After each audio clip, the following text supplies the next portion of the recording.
আজকে একটা লাউ নিয়ে এসেছিলো বাড়িতে। লাউটা এত সুন্দর কচি, তো আমি ভাবলাম লাউ ভাজা করে ফেলি। তো ছোট ছোট করে লাউটা কেটে একটু সেদ্ধ করে নিয়ে লাউটা ভাজা করে ফেলছি। তো তার জন্য আমি সরষের তেল দিলাম। তেল গরম হওয়ার পরে একটু কালো জিরে, শুকনো লঙ্কা, একটু পেঁয়াজ ভালো করে ভেজে নিয়েছি।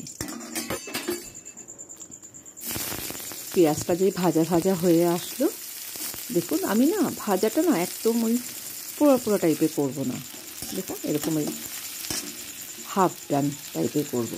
করার পরে কাঁচা লঙ্কা একটু চিড়ে দিয়ে দিলাম, ঝাল না হলে না ভালো লাগবে না।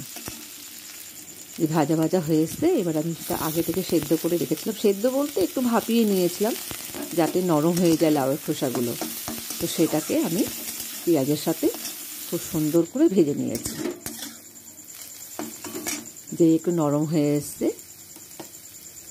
দেখুন কীরকম হয়েছে। এবার স্বাদ অনুযায়ী নুন আর অল্প পরিমাণে একটু হলুদ দিয়ে দেবো। হলুদ বেশি দিলে না কালারটা নষ্ট হয়ে যায়। কি কার সাথে কী দিয়ে ভাজা করছি জিনিসটা না ঠিক বোঝা যায় না। আর একটু সামান্য চিনি, এতে টেস্টটা ব্যালেন্সে থাকে। ভালো করে ভাজা করে নেব। ধরুন কতটুকু হয়ে এসছে, এবার আমি একটু হালকাভাবে কিছুক্ষণের জন্য ঢেকে দেব।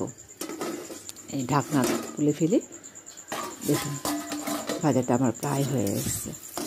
তেল ছাড়তে শুরু করেছে ভাজাটার থেকে।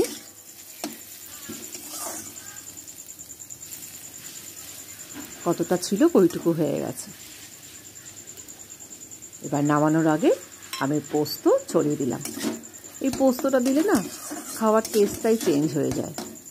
এর আগে দেখিয়েছি আপনাদেরকে আলু দিয়ে বা অনেক সময় আমি উচ্ছে দিয়েও ভাজা করেছি, কিন্তু আজকেরটা আমি একটু পোস্ত দিয়ে পেঁয়াজ দিয়ে ভাজা করলাম। তো ভাজা আমার প্রায় হয়ে গেছে। এই ভাজাটি খেতে ভীষণ ভালো লাগে জানেন, দারুণ টেস্ট। দুপুরবেলা গরম ভাতের সাথে আর কিচ্ছু লাগবে না। কতটা করেছিলাম ওইটুকু হয়ে গেছে। এটা পুরোটাই কিন্তু তেলের ওপর হবে। আর সবসময় না ভাজা টাজা সরষের তেলে করলে ভালো লাগে। করলে দেখবেন সরষের তেলে ভাজাটা স্বাদটাই যেন দ্বিগুণ হয়ে যায়। আজকে আমি আর কিচ্ছু নেব না, এই পোস্ত দিয়ে এই লাউয়ের খোসা ভাজা দিয়ে ভাতটা খেয়েও তেলটা ছাড়ছে। উফ, একটু খেয়ে দেখি কেমন হয়েছে ভাজাটা।